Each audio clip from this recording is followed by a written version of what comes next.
Welcome, everybody. This is a program on the power of supply chains.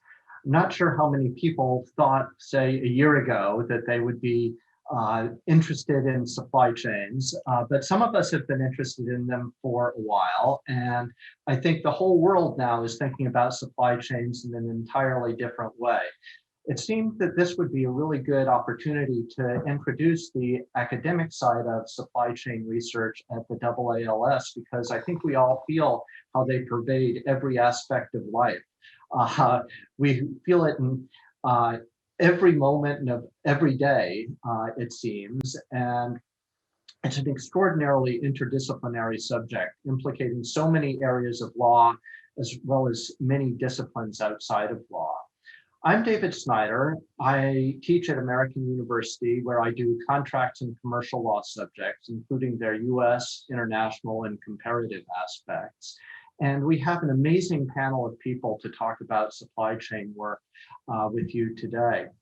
We have Jonathan Lipson, who's the Cohn Professor at Temple, where he teaches contracts, commercial law, bankruptcy, and corporate courses, and has recently been writing on using contracts for corporate social responsibility.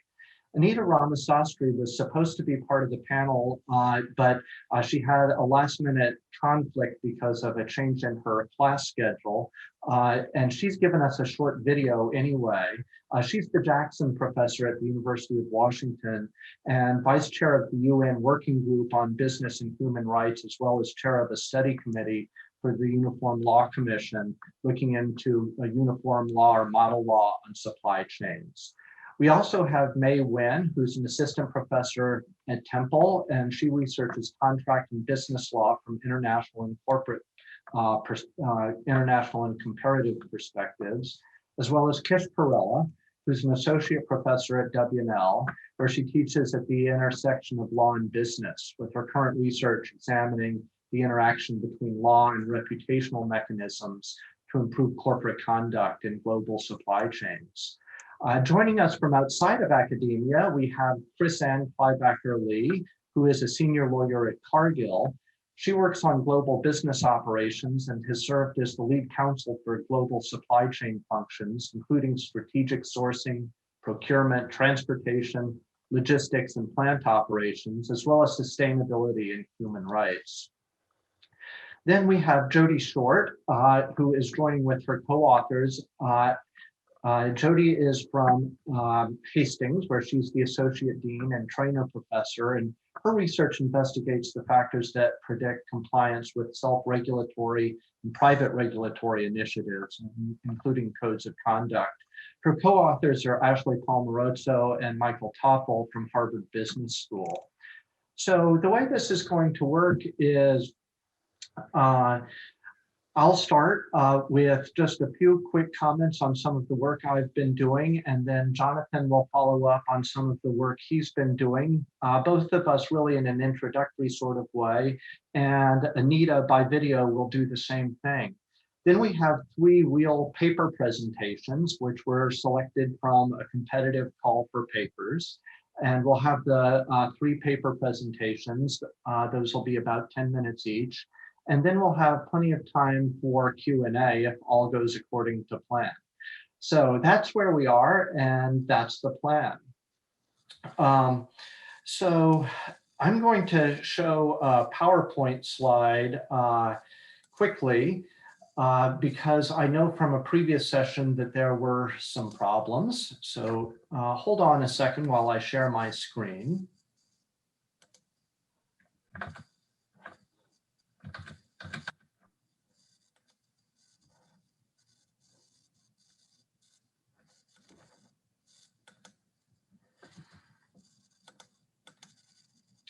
So this should show you the speakers. And then there were a lot of people who had no sound this morning and couldn't figure out how to unmute. So I've done a slide that shows you that. And if my mouth is moving, but you can't hear me, this shows you in black and white what to do about it.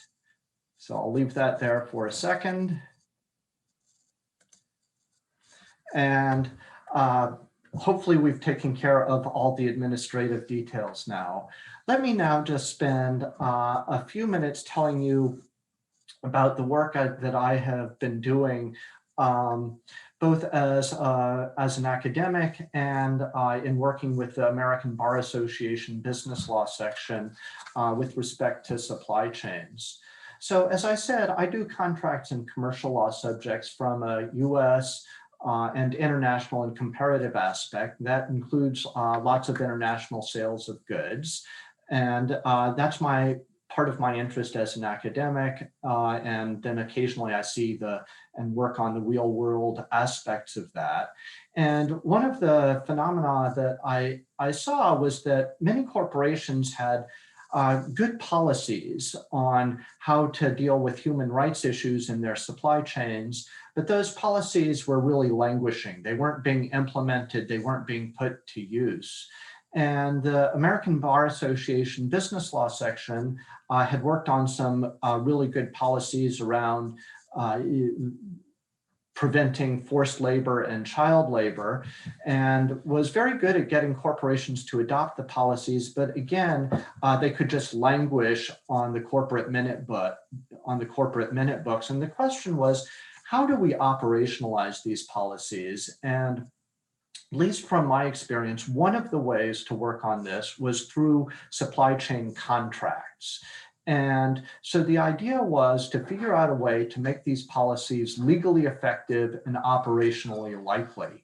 And the approach was to, instead of having these be just corporate policies, to have them be a real part of the supply chain contracting process. And not just a mere incorporation by reference where you get something in the contract saying we hereby incorporate our code of conduct, or referring to some URL that no one would ever go to, but to put it into the operational and legal contract documents that not only the companies, but the actual personnel would use to locate these policies in the same place that the specifications for the goods would be located. So we set to work on drafting real commercial law contract clauses to make these policies realistic and practical. And what we were trying to do is take advantage of the fact that the ABA business law section includes many lawyers who are general counsel of big companies or who are in law firms who are advising these companies. And as I put it, take advantage of the leverage of the lawyers who are already in the boardroom. Instead of, or in addition to having advocacy from lawyers who are with NGOs or human rights organizations, really try to get at the problem from the people who are in the boardroom or in the general counsel's office or in the working with the procurement officers. And that was part of the strategy. So we drafted some contract clauses. We referred to them as model contract clauses, or MCCs 1.0. And the idea was for buyers to control the suppliers who we saw as, being irresponsible or recalcitrant, and to try to get the right representations and warranties and remedies and so on. And we published those, MCCs 1.0, a bit over a year ago.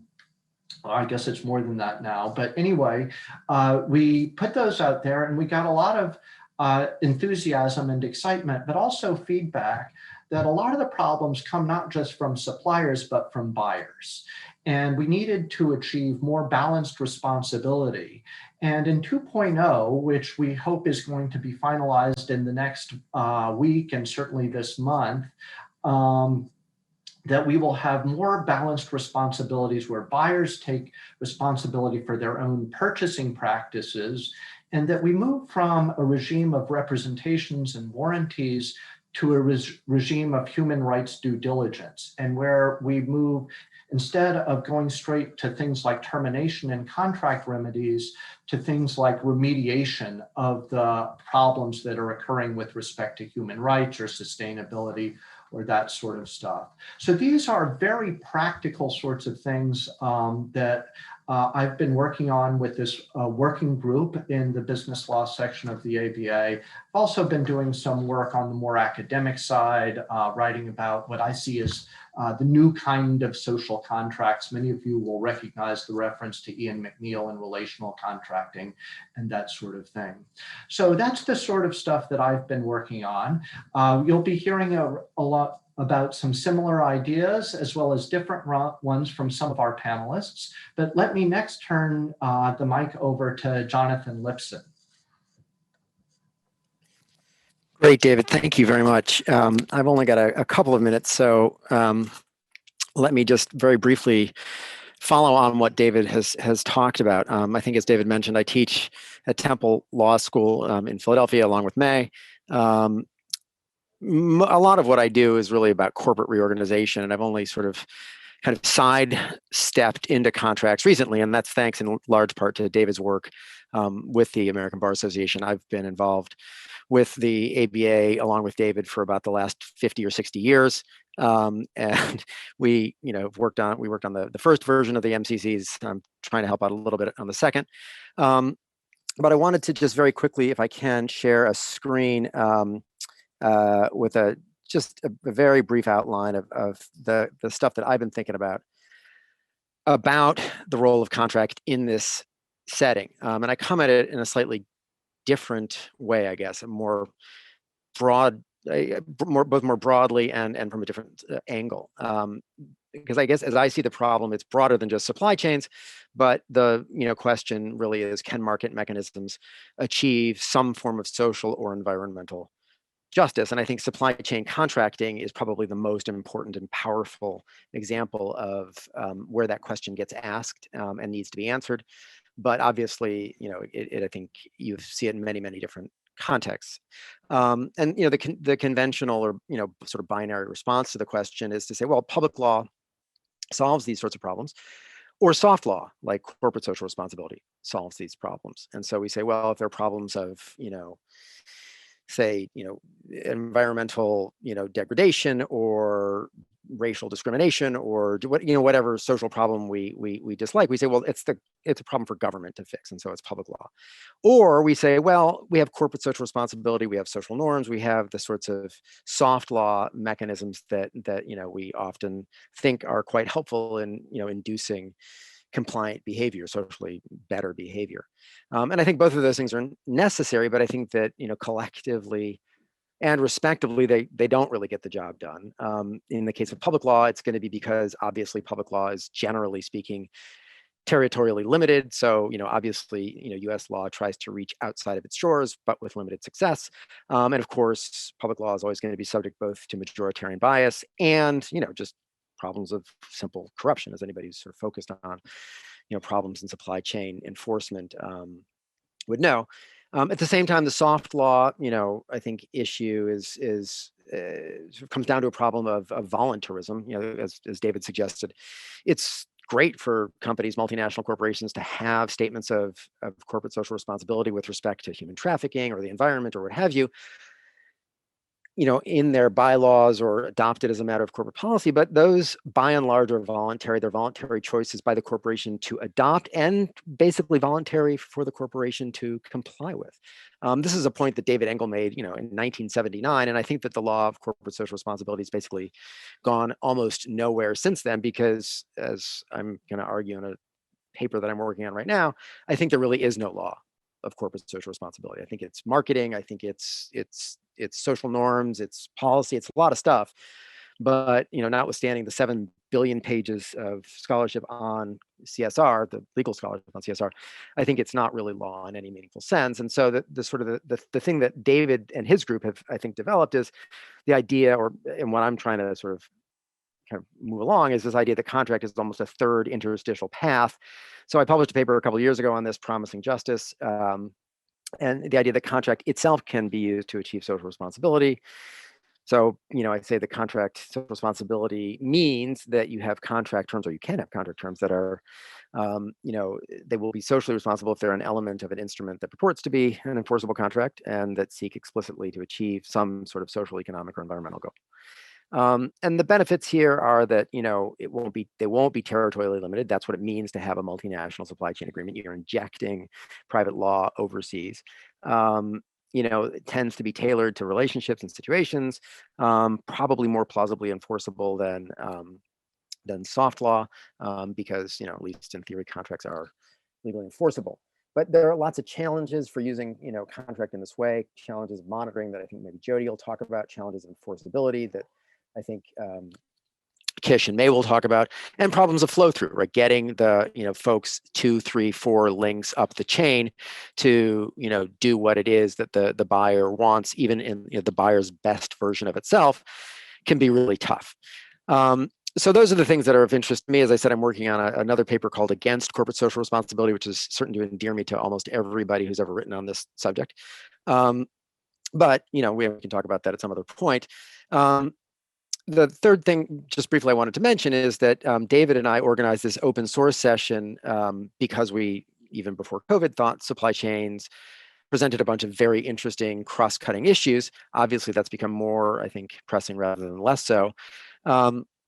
But one of the things that could grow out of this, if we're interested, is to propose the development of a section within the AALS devoted to supply chain matters. And of course, it would go well beyond just contracting, although that's sort of my native interest.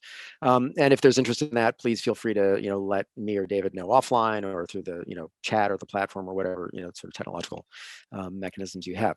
So with that, let me stop and hand it back to David. Thanks, Jonathan. We were also planning to have some brief remarks from Anita Ramasastry. As I said, she's not able to make it, but sent a short video. And so we have a 5-minute video from Anita, which I will play now.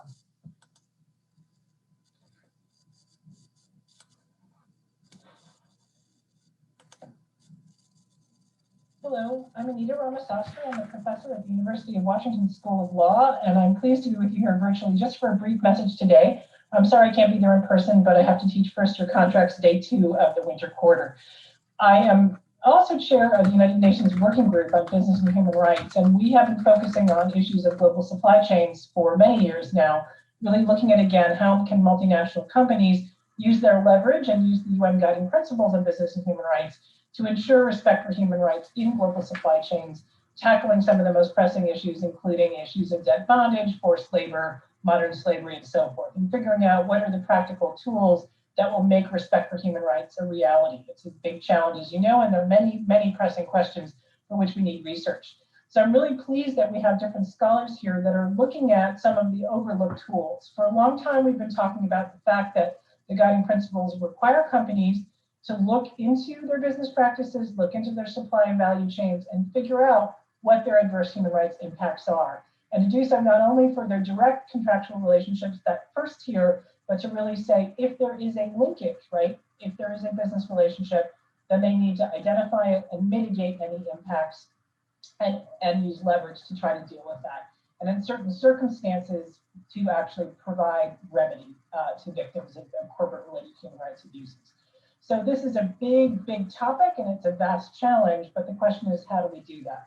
We really need more research, and I'm really glad today that you'll hear from scholars who are dealing with those issues and really trying to provide practical but also theoretical considerations that companies as well as governments can think about, policymakers.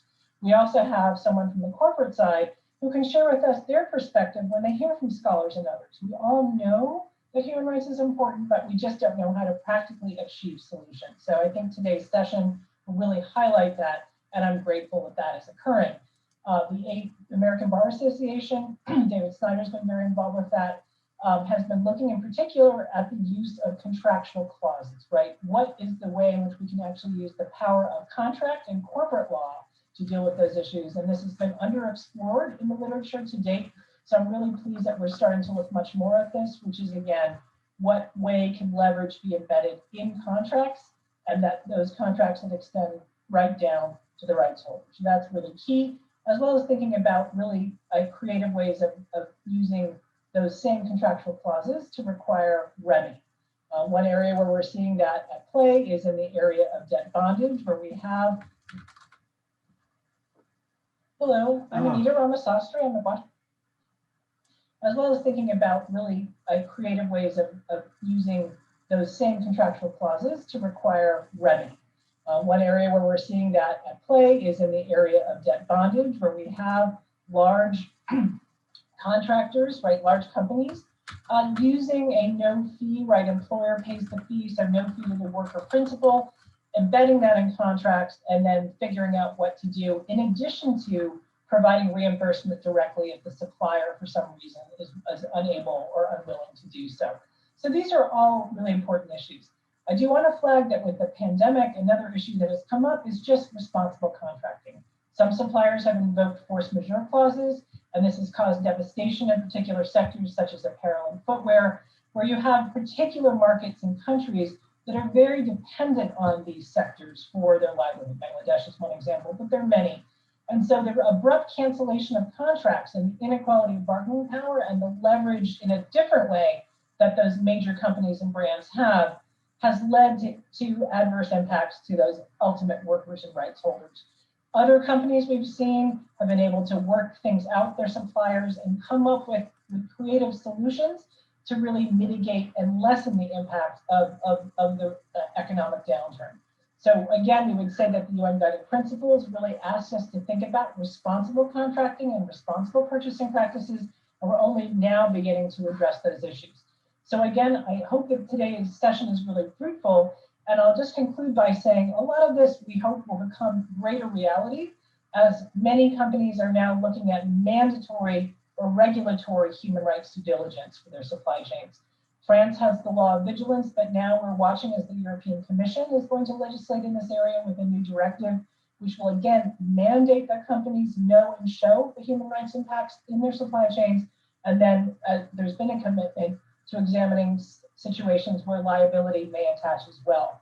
So we've moved a long way from supply chain transparency and moving to mandatory human rights due diligence and potentially to access to remedy. So 2021 is going to be an important year as we build back, but as we also look at these new regulatory developments and efforts. So again, congratulations to the authors that are presenting today, and I look forward to further discussion with many of you in the year to come.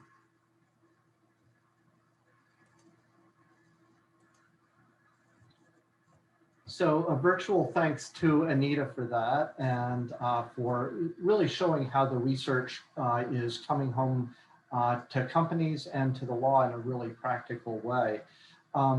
Something I'm a little worried about is that it sounds like I've been doing all this work with the ABA and it's just me, and it's not. It's a whole working group of people, and I want to particularly acknowledge Sue Maslow, the vice chair of the working group, and then Sarah Dedouche from Rutgers, who I hope is out there in the audience somewhere, although I can't see, who has led the principled purchasing project, which has really led to much of the realignment in model contract clauses 2.0. So big hat tip to Sue and Sarah and the many people on the working group. So that's takes care of some of the overview introductory pieces. And what we have now are 3 papers to be presented, that one in the competitive call for papers. And we start with May Wynn. So let me turn it over to May. Hi everyone. Can you guys hear me? Yes, great. Thanks very much. Well, first of all, thank you to David and Jonathan for putting together this timely panel. It's a huge honor for me to be here in the company of scholars I have long admired. So I'm presenting today on an early work that is still taking shape in an area that is undergoing seismic change. So there are a lot of gaps to be filled, and I look forward to your thoughts. So my project is tentatively titled Relational Supply Chains. It used COVID-19 as a lens to study how business partners deal with changed circumstances in international contexts. In my short 10 minutes, let me try to do 3 things. So first, I will give a brief overview of the project and the research questions that it tried to investigate. Second, I will touch on some of the project's descriptive and normative contributions. And finally, let me share some of the preliminary findings through my virtual fieldworks of interviewing. So first, a brief overview. As the title suggests, the project inquires on the relational nature, if any, of supply chain contracts. It builds on a long-standing literature in contract law about business as an ongoing relationship, a marriage rather than a one-night stand, in the words of a leading scholar, and how this time horizon affects parties and courts' understanding of contractual obligations. Now, as an initial matter, studying relational contract theory through supply chains feels intuitive. Conventional wisdom often highlights the heavy relational aspect of doing business in Asia, which is home to the majority of supply chain host states. So will we see relational contract on steroid in supply chains? Or would the recent movement for nearshoring, onshoring, and chain diversification mean that business and contractual ties actually will become more discrete, easier to fragment? Now, in investigating these questions, I'm seeking descriptively to better understand how suppliers renegotiate and navigate the changing world caused by the pandemic, starting first with mapping the structures and ecosystem of supply chain contracts. And normatively, I seek to extend relational contract theory to the international context, intersecting it with comparative law and international economic law that have increasingly recognized that trade and supply chains are now intertwined with national core interests as a security matter. Method-wise, I'm conducting a kind of virtual fieldwork, interviews with lawyers, business manager, trade association representatives, policymaker in host countries, mostly Vietnam and China. And my focus is on the textile and apparel industry, which has gone through a drastic transformation, pivoting from producing clothes to now producing masks and protective personal equipment.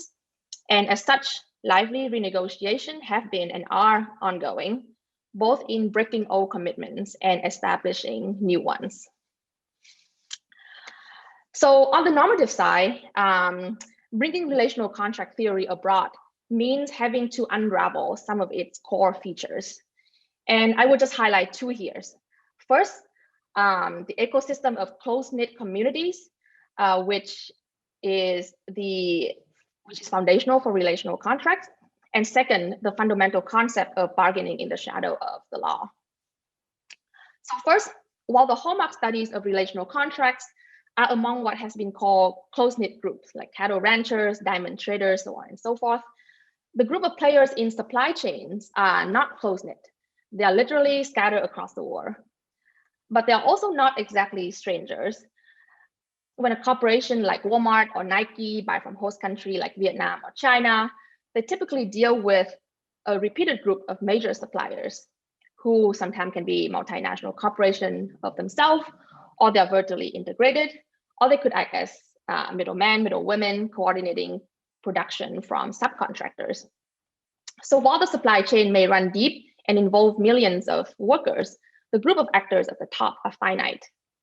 So that can facilitate some informational exchange and raise reputational costs, which are some of the key features, as we know, for settling disputes without going to court, or rather in the procurement context, to arbitration. But in this kind of loosely knit group, which is also geographically scattered and asymmetric in power and information, how effective could that reputational sanction be? And second, the shadow of the law is not as long and as comforting in transnational contexts. The legal system of host states are often dismissed as inadequate, even dysfunctional. And I suspect that many comparative lawyers and scholars would find this view, while not untrue, rather incomplete. Certainly in areas like human rights, ramification of supply chains, a lot more work needs to be done. But formal adjudication is but one normative tool in the dispute resolution toolkits in transnational contexts. And in host states, the informal cost of using law is high, not just in the extra legal cost that may incur, but also in the cost of severing relationships. So how does relational contract function in a world where the shadow of the law is short, uncertain, and inconsistent? Well, moving on to the final point in the interest of time, my preliminary findings suggest that the above features are a real concern, but they are somewhat mitigated by an additional actor. here local authorities in host states. So when private parties are unable to overcome these barriers themselves, local state actors are eager to step in. There is a long and rich comparative law literature on authoritarian states' preoccupation with stability to facilitate economic development. And the most threatening of that is collective action.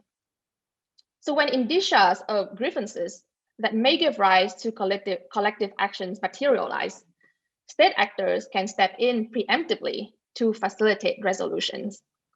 So for example, when a Taiwanese shoe factory in Vietnam almost went bankrupt due to the pandemic and need to close down, provincial bureaucrats step in to broker a deal between that company and the workers, helping the workers negotiate higher severance pay and rechanneling the company to become a subcontractor for another garment factory that has successfully pivoted its business to making masks. So the brewing dispute was never allowed to bubble over the pot, so to speak. So relational contract, I found so far, isn't just an arrangement by the parties to go off the contract, but also takes on a public dimension through the entrepreneurial efforts of local bureaucrats to mediate disputes, even though in a highly ad hoc basis. Now, this helpful attitude is not always welcome. In fact, some interviewers have confided that they really did not want local authorities to get involved. This kind of voluntary, quote unquote, service is of course not cheap, both in terms of the informal costs and the reputational costs of having to invite state actors to get involved. So this desire to avoid state meddling also pushed parties toward dispute resolution, not quite bargaining under the shadow of the law, but motivated under similar incentives. Now, finally, what about the formal contract and force majeure clauses? Well, no one I spoke with so far said that they looked at the original formal contract to see if it could be enforceable. It just takes too long. But the original contract does play some roles in renegotiation, a signaling role. One interviewee said it showed evidence of the counterparty's good faith when originally negotiating the contract, and therefore is indicative of the probability that they will continue to act in good faith. So this is precisely the kind of information signaling and trust generation function of relational contract. Though now in the ex post renegotiation context rather than in the ex ante contract design stage. And this signaling function can play a critical role in an environment of high uncertainty, fast changing regulations, and growing distrust, as we now see. So thank you very much for listening, and I look forward to other presentation and any thoughts you might have. Thanks, May. That was terrific. So we're not going to have questions in between. We'll do all the questions at the end. So let me turn the mic over next to Kish Perella. Thank you very much, David, and to Jonathan and May for your early presentations. So I think my project builds quite nicely from these earlier presentations. Just as a quick introduction, I'm presenting the policy aspects of a paper that's posted on SSRN called Protecting Third Parties in Contracts. In the interest of time, I'm going to not focus on the theoretical aspects of this paper, but really on the policy takeaways. And they build from the earlier presentations of the earlier three presenters. First, I want to pick up a little bit on what Jonathan talked about in terms of the binary set of choices that we often face when governing human rights issues in the supply chain. Jonathan expanded on the difficulties of public law as well as private law or reputational mechanisms. To that, I want to add one more issue, which is the concern of signaling. Specifically, that in a reputational market, it can be difficult for firms who invest in high BHR or business and human rights compliance processes to signal their investment in the market compared to other firms that may be able to imitate some of those steps, such as like a mission statement.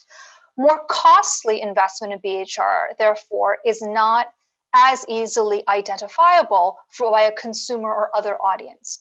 This translates into a consequence that high ex-ante investment into compliance does not necessarily result in ex-post market rewards, therefore leading to a risk of downward pressure on the kind of voluntary practices we can expect to see from corporations.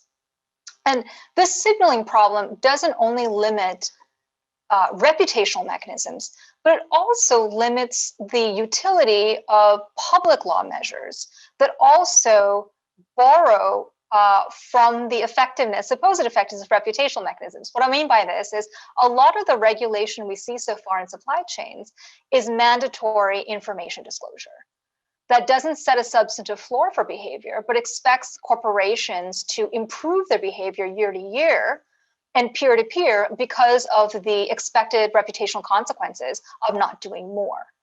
And for various reasons I'm not going to get into right now, we're not really seeing that as much. Anita mentioned that now we expect to see a rollout of mandatory human rights due diligence legislation, which can change the dynamic, but that's yet to be seen, how widely that's going to be implemented within Europe and outside it. So if that's the binary set of choices, what's a potential solution? I mean, again, it's easier to identify problems and propose solutions, but one way I sort of tackle the problem is to also adopt an approach used by a number of presenters here, which is to use contracts. And so for the rest of my presentation, I want to focus on the relationship between contracting choices and the human rights violations we see in supply chains. Specifically, in my paper, I talk about how many of the human rights atrocities that we read about in supply chains can be traced in some way to contracting choices made within supply chains. There is a temptation to attribute human rights violations in supply chains to a breach of contract, specifically codes of conduct that require suppliers to adhere to a standard of behavior and to allow monitoring and enforcement of certain types of sanctions. But there's also quite a bit of empirical work that suggests that these human rights violations can also be traced to human rights, contractual performance. Specific types of contract terms can increase the risks of forced labor, child labor, subcontracting, and various other issues. So part of the challenge is that these contracts are written in a way that put a multitude of third parties at risk. And this is not an unfamiliar point for contract scholars. We all know that contracting creates risks even for contracting parties. But contracting parties have two types of rights that third parties don't. One, ex ante, they're present at the negotiation table. So they're able to draft contract provisions that give them protections to the vulnerabilities they may face because of contract performance. They're also afforded legal rights ex post to sue the other contracting party for any harms they might sustain. Third parties are not afforded either of these rights. They are not present at the negotiation table when these risks are created and managed. And as seen through a number of lawsuits, they don't seem to have any kind of enforcement legal rights for which they can seek remedy. And this creates two sets of issues that I'm exploring. One, in another set of papers, I'm looking at the sort of inequality between what you could think of as contracts insiders and outsiders that are created by the system of vulnerability and inequality between those who are able to create risks and address them, contracting parties, and those who suffer from these risks but have no role in the contracting process, third parties. On a more practical level, a solution may therefore is to encourage contracting parties to think about the consequences for third parties at the contract drafting stage. So in this paper, just checking time, I propose yet another tort duty. Specifically, contracting parties are required to take into account negative externalities to third parties when the contracting parties could reasonably foresee that performance of the contract could create a risk of physical harm to these third parties. And just very briefly, I think this kind of contracting duty offers a number of advantages for the types of problems we're discussing today. One, if the root cause is contractual, this incentivizes those involved to go to that root cause, which is contractual itself. to think about how the contract is designed.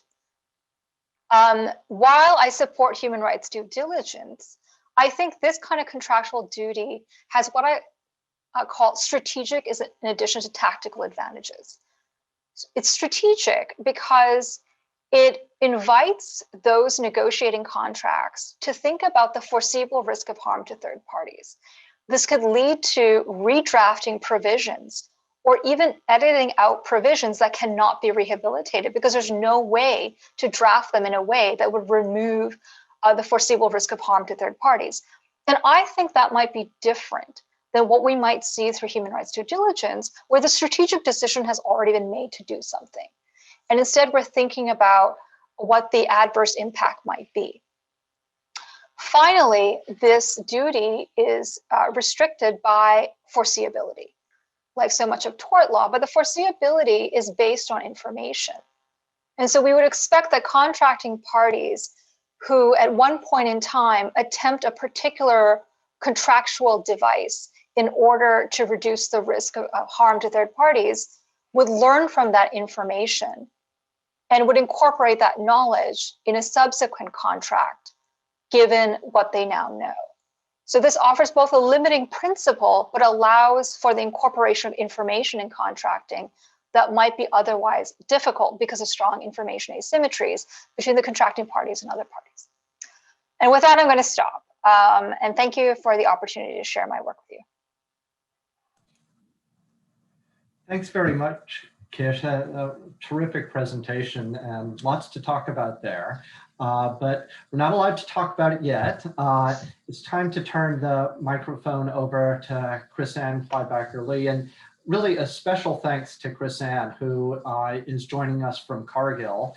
And it's just so helpful to have people in the real world of supply chains help us see what the problems, issues, and solutions can be. So let me turn the microphone over to you now, Chris-Anne. Hi, everyone. I have to say that 20 years ago or so, when I was in law school, this would have been sort of the stuff of nightmares, seeing myself present to a room full of law professors from across the country. But here I am. So I would like to start out by explaining a little bit about what Cargill is, because I think that's important context setting. We are privately held, which means that in general, there is just much less known about us. We are also quite an old company, well over 150 years old, and have had for a long time this reputation of being sort of the world's biggest company that no one had ever heard of. We are one of the world's largest commodity supply chain companies, focusing on agricultural goods primarily for food and for animal feed, but also across a number of industrial sectors. Also have large operations in finance and in commodity trading. We have a footprint of global operations in more than 70 countries with over 160,000 employees. And our supply chains reach really almost every country in the world with whom it is legal to do business. So something like 130 countries last time I checked our sourcing records. We, as I mentioned, started as an agricultural goods company in the United States. Think things like corn, wheat, soybeans, but over time have become quite a large player in a number of, frankly, the world's most high-risk, high-profile supply chains. And so Cargill is a player in palm, cocoa, soy in South Africa, cotton, seafood, stevia, beef, poultry, ocean shipping. And so my role as a sustainability and human rights lawyer for that company is a job, quite a big job. 20 years ago, when I was in law school, as I mentioned, this idea of being a sustainability lawyer was not a concept that was really even known. It wasn't the job that I have now is something that I would not have even understood to aspire to.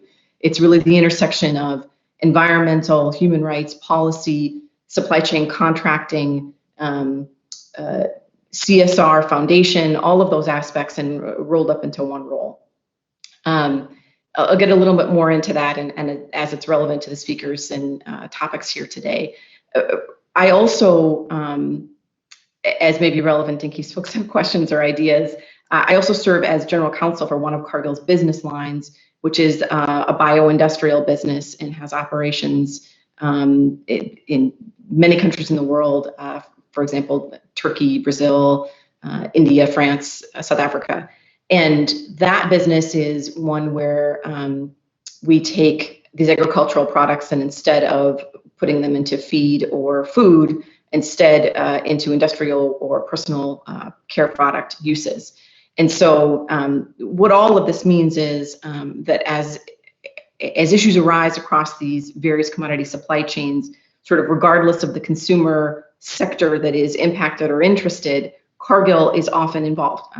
We are often at the cross section between where these goods are sourced at the farm level, so in really smallholder communities around the globe, all the way to basically every sort of branded product that is sold in the Western and broader than that sphere. But for purposes of this group, sort of since it's an American group, pretty much everything you might find in a grocery shelf or on the shelf of a Target or Walmart, many of those products will have a touch point back to Cargill.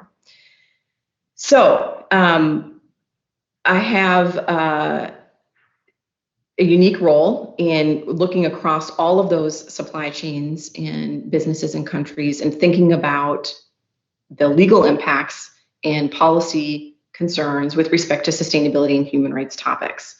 Our focus areas as a company are on climate change, deforestation, water resources, and farmer prosperity, which is sort of unique to Cargill. But you'll see that every major company essentially has a sustainability strategy and they have focus areas. And those focus areas are going to be where they have really the most salient risks and levers, their ability to influence or impact those issues. And so for Cargill, we've determined over time that those topic areas that I mentioned are really the places where we can sort of influence and do the most. And so a lot of our policies, things like our supplier codes of conduct, will focus on those areas. But then in addition to that, we will take, because of due diligence, risk assessment, and other tools, we will also set up specific sourcing policies that get at the most salient points of a given regional supply chain. And so by way of example, we have created a South America soy sourcing policy that is specific to the issues that come up across the range of sustainability topics for that supply chain. And so there's both the way of managing these issues from a policy standpoint with respect to a supply chain focus, that is, think of it as more of a kind of a vertical down, but then also much more horizontally across the broad section of, for example, policies with regard to water resources across the entirety of the operations and supply chain. Much of my work as sustainability counsel focuses on global supply chain issues. And in a prior role, I also, as mentioned in the introduction, I was counsel for our supply chain functions. And so in that role, managed the global templates with respect to Cargill's supplier-facing contracts and standards. It all kind of plays together. And through all of this, there is a total interplay of international laws, norms, and policy, combined with, of course, the sort of business judgment and business acumen that we have to go into all of our contracting and policy decisions. I led Cargill's project to create and then now oversee our supplier code of conduct, as well as commitment on human rights and a number of the other sourcing policies that we have on palm, soy, cocoa, et cetera. And I'm very gratified to be listening to these presentations and to hear the theories on kind of how best to operationalize these, because it really resonates with how we have decided to go about making these policies more real with respect to our business partners. And so essentially, the strategy that I took in operationalizing that supplier code of conduct, for example, when we harmonized across all the businesses, was to embed it in our supplier-facing contracts. I looked across the horizon of all the touch points that we have with suppliers, everything from agreements around food safety requirements to payment portals where customers will come in and provide information so that they can be paid. Suppliers will provide that information so that we as the customer can pay them. We looked at all those touch points back to our supply chain, and then I embedded the supplier code of conduct everywhere we could find those touch points. And so not only would the suppliers be aware of our intentions and expectations of them, but then also we would have a contractual tie should there be a breach of that code for us to credibly threaten or take action. And the reality is, are we going to sue for breach of contract across our 120 countries of operation? No, we're not going to very regularly. It's going to be quite a rare instance we would actually take a breach of contract to a litigation position. Instead, it's much more about the negotiation leverage when something goes wrong, and frankly, on the front end of setting that meeting of the minds around what is the intention and the real expectation of behavior.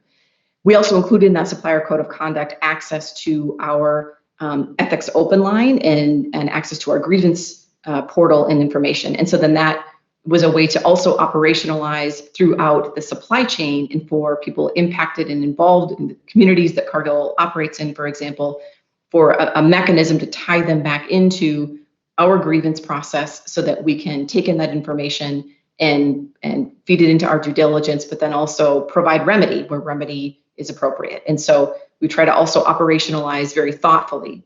Undergirding all of this is guidance from the kind of global international standards that you might think of, that from the ILO, from the UN, the OECD, the Sustainable Development Goals tie back to all of our strategy, to our external reporting.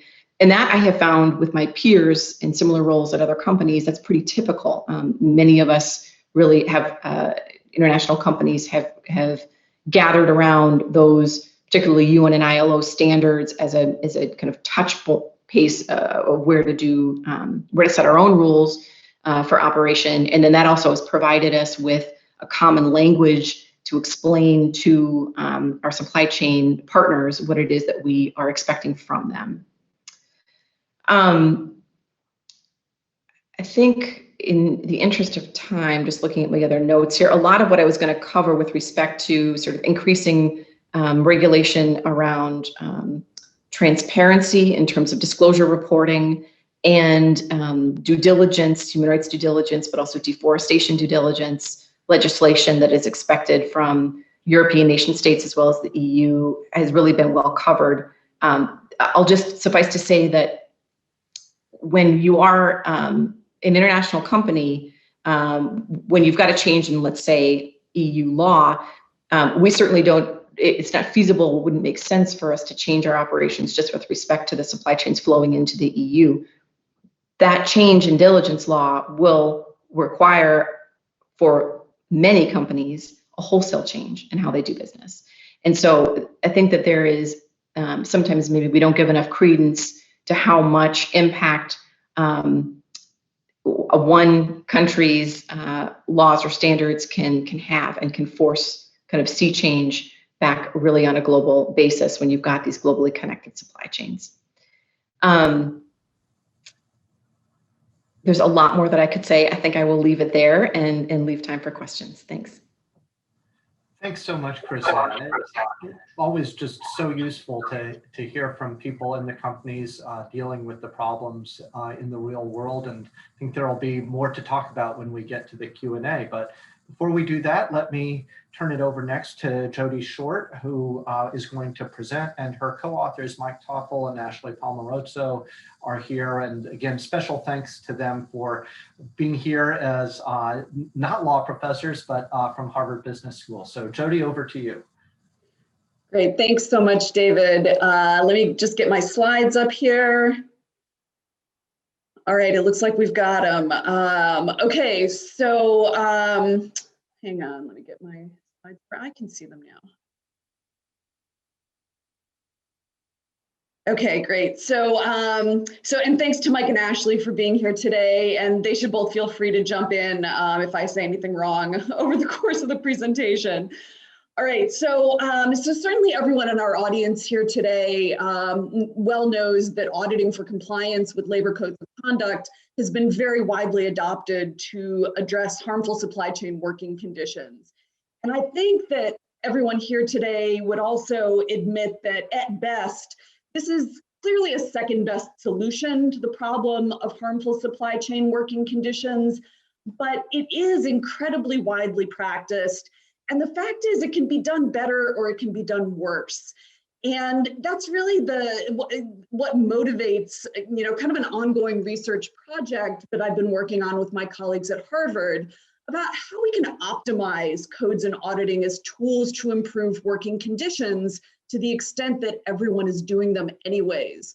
So I want to preview for you something that a website that we're putting together. It's going to go live this spring that collects not only our own research on this topic, but also those of our colleagues. It aims to serve as a resource for folks who want to learn what best practices are and what they can do to optimize codes and auditing in their supply chains. A strand of this research has been about the technical design of monitoring regimes, and the paper I'm going to present today is really a part of that research stream. Specifically, this paper asks how auditing responsibilities should be allocated between in-house or second-party auditors and independent third-party auditors. So, of course, the conventional wisdom here, which is quite well entrenched, is that third-party audits are the gold standard. They are required by high status certification regimes. They are typically what is demanded by activists and NGOs when they're working with companies to develop programs. The idea here is that auditor independence is the touchstone of audit quality. And, while this is not meant to be a complete takedown of independence, but the paper starts from an intuition that independence is designed to solve a certain subset of problems with auditor performance. And those are problems of bias. Sorry, I'm seeing that my screen sharing has been paused. Is everyone still, oh shoot, the slides are not advancing? Oh boy. Okay, hang on. We see the title slide still. You see I've advanced for several slides. Sorry, I had my slides up. It was showing. Let me see if I can resume the share. Okay. All right. So I think now you all are caught up with where I've been. My apologies. Okay. So independence is designed to solve a subset of problems with auditor performance that we call shilling. Basically, the problem here is when an auditor covers up for an audited entity's wrongdoing. And if that's the problem with your auditor performance, well, then independence is not a bad solution for that.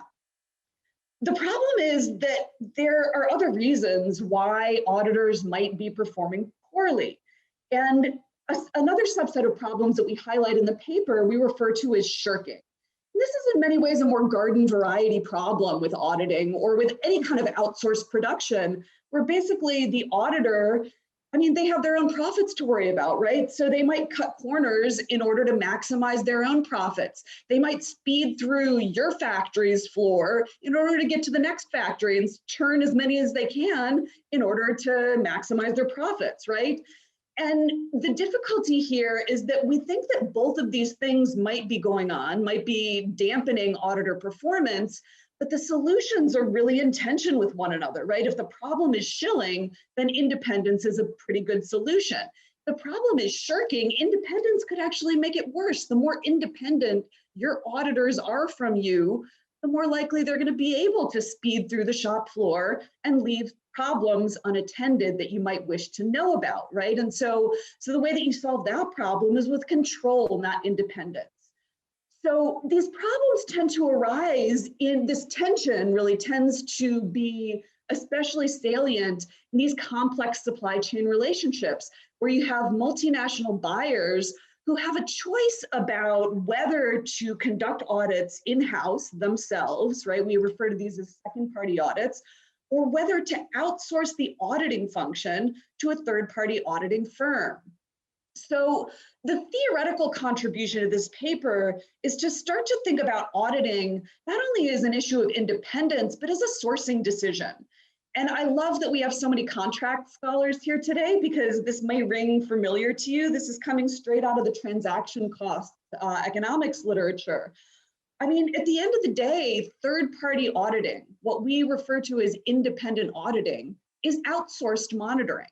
It's an outsourcing of the monitoring function. And so you think about it and you start to think about it in an entirely different way when you view it through that lens. In the economic sourcing literature, quality is a function of the control exercised by the outsourcing entity over the supplier. And independence, in fact, can lead to problems because it allows suppliers greater opportunities to behave opportunistically or to shirk on their responsibilities. And so this paper is really about, how can we balance control and independence as mechanisms to enhance auditor performance? So our empirical context is supply chain social auditing for compliance with labor standards. We have data provided by a global branded apparel company that monitors its suppliers' code of conduct compliance using both its own employees, we refer to as second-party auditors, and independent third-party auditors. And we can talk more about the data and the sample in Q&A if you want, but let me move to the hypotheses and the key variables. So our dependent variable is the number of new identifications identified by an auditor in an audit. And I guess when I go through our hypotheses, I'll talk about these independent variables in turn. Again, we can talk more about the details in Q&A, but I want to get to our hypotheses. So our first question is, do second-party auditors perform better or worse than independent third-party auditors? And here we really have a horse race because the literature might support either intuition.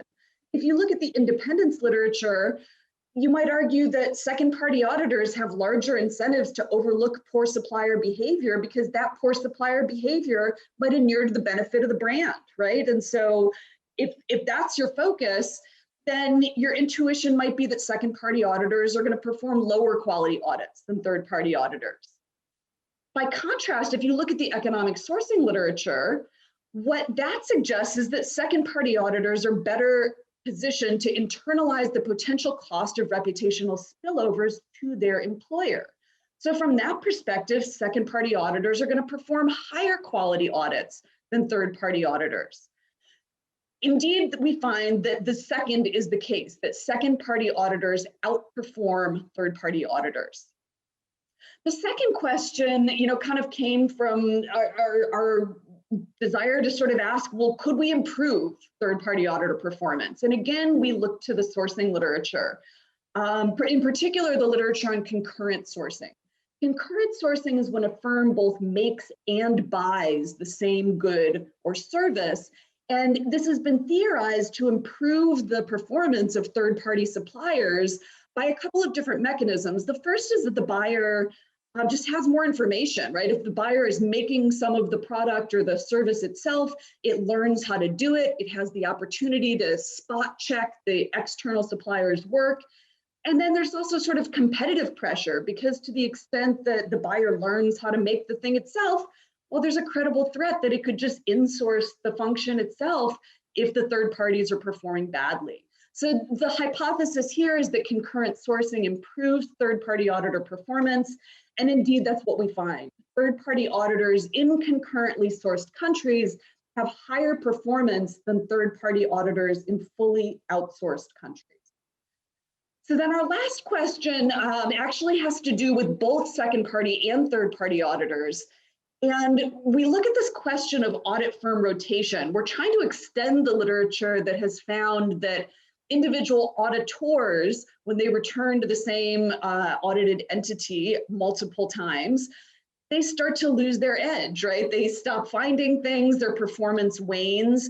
And we actually think that we're going to see this same impact with firms, not just with individual auditors, because audit firms are going to inculcate organizational routines and norms and practices into their auditors, such that that's going to exacerbate these cognitive blinders that, that auditors often perform with when they are returning to the same firm again and again. So the hypothesis here is that auditor performance is higher when a different auditing firm conducted the prior audit. And indeed, we find that audits by a fresh audit firm yield higher performance than consecutive audits by the same firm. And again, I note that this applies to both second party and third party auditors. So where does this leave us? Let me just sum up that I guess what I'd like for us to take from this is that independence is not a magic bullet, and we should be wary of claims that that alone legitimizes audit results. Some types of independence are associated with better performance, some are not, and we need to think carefully in grounded and contextualized ways about how to balance the potential benefits and the potential costs of both independence and control. So I will leave it there and stop sharing for real now and hand it back to David. Thanks, Jody. Terrific presentation, and thanks to everybody. I learned so much in working on getting this panel together, and learned even more today as I've listened to everyone. We've done, I think the presenters have done a great job of staying on time, so we've got 10 minutes left for Q&A. And for the audience, the way you pose your questions is to put them in the chat, and I can see those and I can then relay them to the panel. We do have a question from Bert Lazaro for Kish. Kish, could you give an illustration of a contract provision that harms third parties? Sure. So it's not just one provision, but it's a set of provisions. There's work that suggests provisions relating to price in combination with volume and delivery window can lead to a higher risk of subcontracting. And this creates a risk of human rights abuses because often the subcontractors are selected not for their social compliance capabilities, but just because they can fulfill the orders. It also raises the risk of longer hours for production and moves the production site off-site, which also makes it more difficult to monitor and audit these subcontracting facilities. So it's sort of a downstream consequence of these provisions that are in the contract itself, and therefore raise the risk of both undesirable conduct as well as increasing the ineffectiveness of codes of conduct provisions that are placed in the contract to deal with those risks. Thanks, Kish. And Mike and Ashley, I don't want to put you on the spot, but I do want to invite you, since you haven't gotten a chance to say anything, if you want to add anything or ask any questions, let me invite you to do that. I see, Mike, you've unmuted yourself, so that's a good sign. Thank you. Just want to make sure I'm paying attention here. Yeah, so thanks very much. No, I'm curious really to see what others think. We've been plugging away on an empirical basis, trying to figure out what's actually going on the ground using data from thousands of audits to try and come to some conclusions. We're always welcome, others to ask questions that we can try and address with the data sets we have. So I'm also very curious to hear what other questions you all or the audience think should be asked. So I'll just stop at that. Okay, well, I have one, so I will exercise my moderator's privilege, and it's coming from what I'll call the empirical side, but it's not empirical in a rigorous sense, but I have spent now quite a lot of time talking to a lot of people in different countries on the buyer side and the seller side, as well as auditors, and also reading the research. And not everything comes together, but one of the things I get a strong impression of is there are no end of violations. And so the question is, all right, how many are you going to document? And how are you going to prioritize them? And when do you stop? And I usually liken this to building codes. So, those of us who live in, very nice middle-class houses, if you get the house inspected, there are going to be code violations. And having represented many companies, I know that there are often violations of various sorts. And so I'm wondering how your metrics take account of the fact that there's no end to violations, and it's a question of how many do you document at one time. When do you say, okay, we've documented enough and we're going on? This sort of goes with Rick Locke's research and other stuff. So I'm wondering how that all fits into your calculus and your metrics. Jody, you want to take a stab, or shall I? You can take that. Okay. Yeah. So first, my first thought is that this is actually not very different from EPA or OSHA regulatory compliance, where you can say the same thing. If you walk through a factory, there's thousands of pages of regulations that you have to go through, and you can no doubt find violations if you just keep looking. In the global supply chain context, from my perspective, the codes of conduct are actually a lot easier to comply with substantively than our US regulations governing OSHA and EPA standards. So from the factories that I've worked in and helped manage, these codes can be complied with, first of all. So I want to sort of set that as a baseline.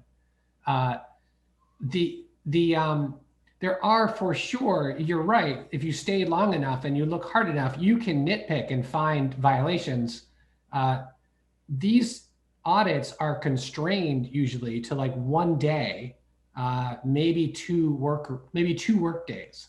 So there's a limited amount of time they have to look. And a lot of the work that we've done empirically use that as that's fixed. So for example, in the study that Jody presented, whether a third party or a second party auditor is going into a factory, the amount of time they spend on the factory is not varying. They have contractual obligations to spend 1 workday, 2 workdays, 3 workdays on site. We also account for things that might otherwise affect performance, like whether it's your first time on site, whether it's the establishment's first audit or 10th audit. And so you're right, for sure, David, that there's those factors in the background, and what we're trying to do is control apples to apples. And so that's the best we can do. So we never say the audits necessarily represent the God's honest truth. What we're saying is when you compare auditors, there shouldn't be systematic differences beyond our control variables, and yet we're finding them, for example, between second party and third party auditors. So we're assuming that there's that benchmark noise out there. Okay, thanks. So we have a couple of other questions from the audience, from Sarah Dadouche. So let me relay those. This one is for Kish, and we have 3 minutes left, so we'll have to keep the questions and answers short. Can you say a bit more about how you would distinguish the third-party beneficial effects of contracting design with your new duty in the background from the third-party beneficial effects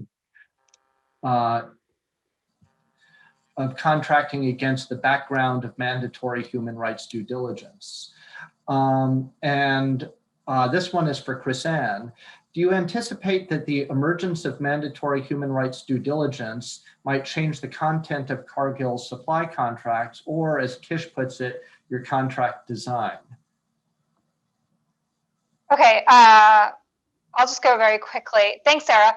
I anticipate that there's a possibility that the kind of duty I'm talking about would include elements of human rights due diligence, but would go beyond that. It's, first of all, because we're talking about third parties, we're not just focusing only on human rights concerns. But even in the human rights context, this goes back to what I was trying to explain, perhaps not well, between the strategic and tactical choices. One fear I have with human rights due diligence is that the business decision has already been made to do something. And then corporate managers might employ human rights due diligence to, obviously minimize the human rights impact of it, but they might not actually reevaluate those initial strategic choices. The duty that I'm proposing, as optimistic as it is, actually goes one point earlier to those strategic decisions. And I think while that overlaps with human rights due diligence, it's something that I emphasize more in this contractual duty that might not be as apparent in human rights due diligence, which I describe in a way as more tactical rather than strategic. Thanks, Kish. And Chris-Anne, do you have a response about how mandatory human rights due diligence might change Cargill's contracts?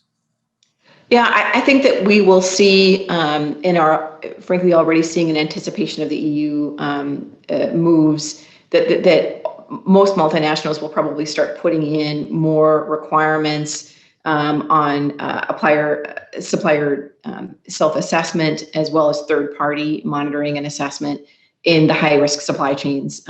So I do think that we'll see, which is just really a furtherance of the existing trend of more knowledge and transparency being ascertained by companies, and then with that tying back the expectations and requirements around guiding principles and UN Global Compact standards, things like that, back into the supply chain contracts. Great, thanks, Chris-Anne. And we just have 3 seconds left. So let me thank everyone and say to everyone, if you're interested in a supply chain section as part of AALS, please email Jonathan Lipson, who's at Temple. You can find him on the web, or email me, David Snyder at American University. Thanks again to all the panelists. Thanks to all of you for being here. Happy New Year. Thank you, David.